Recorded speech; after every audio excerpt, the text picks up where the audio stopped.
माफ कर दीजिए। माफ? इतनी बड़ी गलती? मैं कुछ ठीक। स्वागत है आपका वेलकम टून्स वर्ल्ड में दोस्तों। शुरू करते हैं आज की कहानी। हर घर की तरह ये भी एक आम परिवार की कहानी है।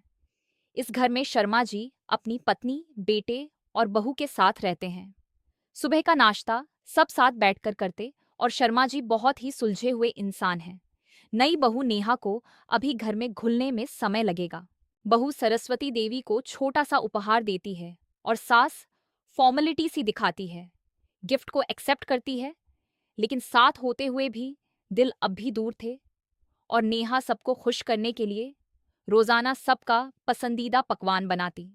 नेहा चाहती थी कि सब उसको घर में पसंद करें। नेहा रसोई में खाना बना रही होती है, सावित्री देवी वहां आ जाती है और उसके काम में कुछ ना कुछ कमी निकाल देती और उसको बुरा भी बोलती।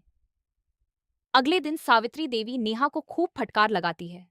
नेहा को उसका एक एक वर्ड हर्ट कर जाता है, पर उसकी हर कोशिश कमी बन जाती। नेहा उदास रहने लगी। राज ऑफिस जाने के लिए रेडी होते हुए पत्नी और माँ की कहासुनी में फंस चुका था। किसी को कुछ नहीं बोलता, बस सोचता रहता। शर्मा जी अपनी डायरी लेकर बैठे रहते, लेकिन जानते वो सब कुछ थे, पर जानबूझकर कर अनजान बने रहते, जैसे वो घर में है ही नहीं। दिन बदलते गए पर बाहू, ये क्या किया तूने? माँ जी, मुझे माफ कर दीजिए। माफ? इतनी बड़ी गलती? मैं कुछ ठीक कर देती हूँ। अब तो सब बर्बाद हो गया। माँ जी please. I don't know what to do. Shh, it's okay. I'm here. Neha रोते हुए राज से कहती है, मैं घर छोड़कर चली जाऊंगी। राज के पास इस मसले का कोई भी जवाब नहीं था। दिन गुजरते गए, माहौल घर में और भी टेंस्ड रहने लग गया। राज कोई भी फैसला ना कर सका। राज अपने पापा के पास गया। तभी शर्मा जी ने राज के सामने सच रखा। उसको एक डायरी दी जिसमें बहुत से राज छुपे हुए थे।